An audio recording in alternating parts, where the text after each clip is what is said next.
Ma'am साहब, वो आपसे एक बात करनी थी। हाँ बोलो। मैम साहब, आप मेरा एक छोटा सा काम कर दोगे? बताओ क्या काम है। मैम साहब, दरअसल ना मेरी माँ की बहुत ज़्यादा तबीयत खराब है। वो हॉस्पिटल में एडमिट है। मुझे ना कुछ पैसे चाहिए थे।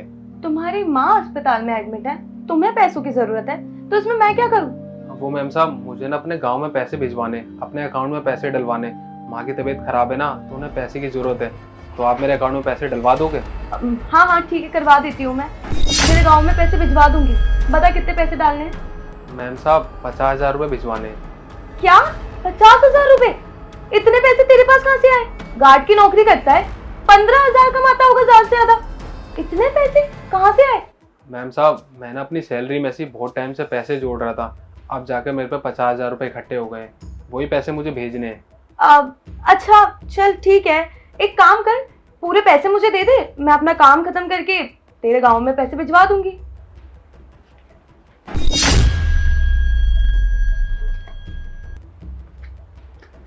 ये लीजिए मैम साहब। इसी के अंदर ना मैम साहब खाता नंबर भी है, इसी पे पैसे डलवाना है, ठीक है? ठीक है, मैं फ्री होके जैसे ही अपना काम कर लूंगी ना, वैसे ही डलवा दूंगी। ठीक है मैम साहब।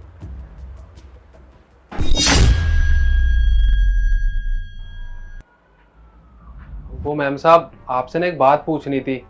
हाँ बोलो। वो मैम साहब, मैंने जो आपको 50,000 रुपये दिए थे, आपने अभी तक मेरे अकाउंट में नहीं डलवाए क्या? मैंने गांव में फ़ोन करके पूछा था, वो तो मना कर रहे हैं कि अभी तक पैसे ही नहीं आए। एक मिनट, कौन से पैसे की बात कर रहे हो तुम? मैं नहीं जानती कोई पैसों के बारे में। मैम साहब, आप ये कैसी बात कर रहे हो? आपको मैंने बताया था ना कि मेरी माँ की बहुत ज़्यादा तबीयत खराब है। अगर सही टाइम पे पैसे नहीं पहुँच पाए उन तक, तो मेरी मम्मी को कुछ भी हो सकता है। तुम पागल हो गए हो क्या? किस 50,000 रुपए की बात कर रहे हो? तुमने मुझे एक फूटी कौड़ी नहीं दी है। क्या प्रूफ है तुम्हारे पास कि तुमने मुझे पैसे दिए? मुझे तो ऐसा कुछ याद ही नहीं है। मैम साहब, आप ऐसा क्यों बोल रहे हो? क्यों झूठ बोल रहे हो मैम साहब इतना? मैंने आपको 50,000 रुपये दिए तो हैं। ऐसा है, तू मेरी बात कान खोल के सुन ले। तेरे पास कोई प्रूफ नहीं है कि तूने मुझे 50,000 रुपए दिए हैं। और वैसे भी अगर तू किसी को बताएगा भी तो तेरी बात पे कौन यकीन करेगा। वैसे भी तेरी सैलरी 10-15 हजार रुपए है, और तू 50,000 मुझे देगा, मैनेजर को? पागल समझेंगे तुझे, समझा? और तूने यहाँ खड़े होके मेरे से फालतू बहस करी ना, तो तेरे जो 10-15 हजार है ना, वो भी नहीं मिलेंगे तुझे। इस नौकरी से धक्के मार के भगा दूंगी तुझे। अगर तू अपनी सलामती चाहता है, और ये नौकरी और 10-15 हजार जो भी तेरी सैलरी है, अगर अपनी सलामती चाहता है ना तू, तो चुपचाप मुंह बंद करके निकल जा यहाँ से, और किसी को कुछ बोलियो मत। ठीक है मैम साहब। आया बड़ा।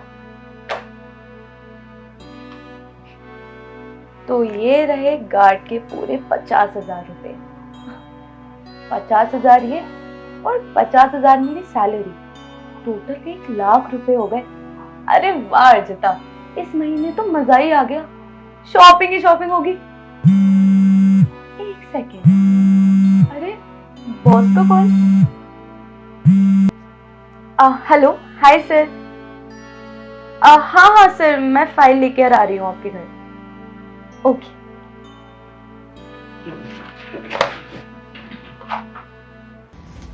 सर आपने जो फाइल मंगवाई थी वो मैं ले आई हूँ।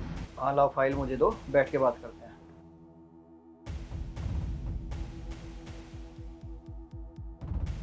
वो सर, मेरी इस मंथ की सैलरी नहीं आई है, सबके आ गई, मेरी नहीं आई। आप बता सकते हैं कब तक आएगी? सैलरी नहीं आई? पर हमने तो सैलरी कब का भिजवा दी। भेज दी सर, बट मेरे अकाउंट में तो अभी तक मेरी सैलरी नहीं आई। मैंने तो अभी चेक किया था। अरे तुम अपने अकाउंट में फिर से चेक करो, शायद आ गई होगी सैलरी। नहीं सर, पर मैंने सच में अभी चेक किया था। एक सेकेंड सर, मैंने अभी फिर से चेक किया, नहीं आई सैलरी। अरे क्यों मजाक कर रही हो यार, एक बार अच्छे से चेक करो ना, हमने तो भेज दी सैलरी। सर मैं मजाक नहीं कर रही हूँ, अगर सैलरी आ गई होती तो मैं बोल देती आपको। सच में नहीं आई।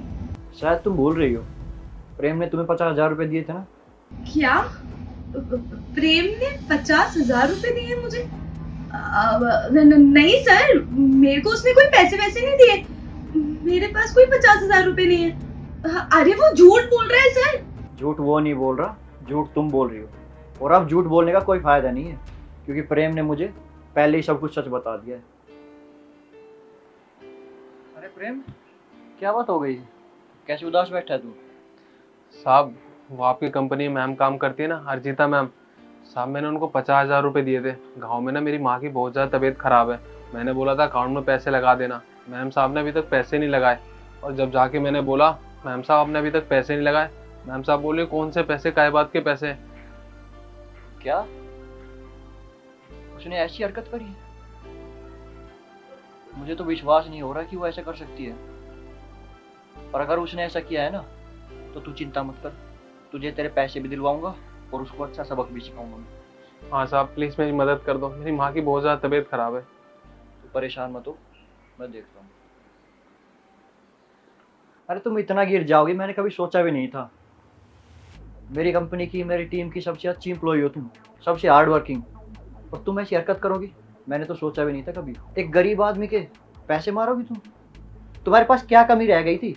तुम्हारी सैलरी अच्छी है, तुम्हारा घर परिवार अच्छा है, फिर क्या कमी रह गई जो तुम्हें ये हरकत करनी पड़ी? अरे तुम्हारी तो इतनी अच्छी खासी सैलरी है, उसकी सैलरी पता है कितनी कम है, और फिर भी उसने उसी सैलरी में से बचा बचा के वो पैसे जोड़े थे और अपनी माँ के इलाज के लिए, कि अपनी माँ को हॉस्पिटल में एडमिट करवा सके। और तुम्हें पता है जब तक पैसे नहीं भरे जाते हॉस्पिटल वाले एडमिट भी नहीं करते। तुमने वही पैसे मार लिए उसके। अब कल को उसकी माँ को अगर कुछ हो गया तो कौन जिम्मेदार होगा उसका? तुमने सोचा कभी? सॉरी सर, मैं उसके साथ ऐसा नहीं करना चाहती थी, बस कुछ पैसे देखकर लालच आ गया था, इसलिए मैंने वो पैसे ले लिए। मैं उसके सारे पैसे उसे वापस कर दूंगी, एक पैसा नहीं रखूंगी उसका। सर प्लीज़ मुझे माफ़ कर दीजिए। बस करो, माफ़ी ना गलत फहमी की होती है, गलतियों की नहीं। तुम्हें तो इसकी सज़ा ज़रूर मिलेगी। कल से तुम्हें ऑफिस आने की कोई ज़रूरत नहीं है। नहीं सर, आप प्लीज़ मुझे जॉब से मत निकालिए, मैं अपने घर में अकेली कमाती हूँ, अगर मेरी जॉब चली गई तो मेरा घर कैसे चलेगा? सर मैंने आपसे बोल तो दिया, मैं उसके सारे पैसे वापस कर दूंगी, एक पैसा उसका नहीं रखूंगी। सर ये जॉब मेरे लिए बहुत इंपॉर्टेंट है सर, प्लीज़ मुझे मत निकालिए सर, प्लीज़ आप। बस एक बार बोल दिया ना, हमें तुम जैसी एम्प्लॉय की कोई ज़रूरत नहीं है हमारी कंपनी में, जो 50,000 के लिए किसी गरीब का हक मार सकती है। अब कल को उसे ज़्यादा पैसे मिले तो हमारी कंपनी के साथ बहुत बड़ा फ्रॉड भी कर सकती है, और ये मैं कभी होने नहीं दूंगा। तो इसलिए तुम कल से इस ऑफिस में बिल्कुल नहीं आओगे।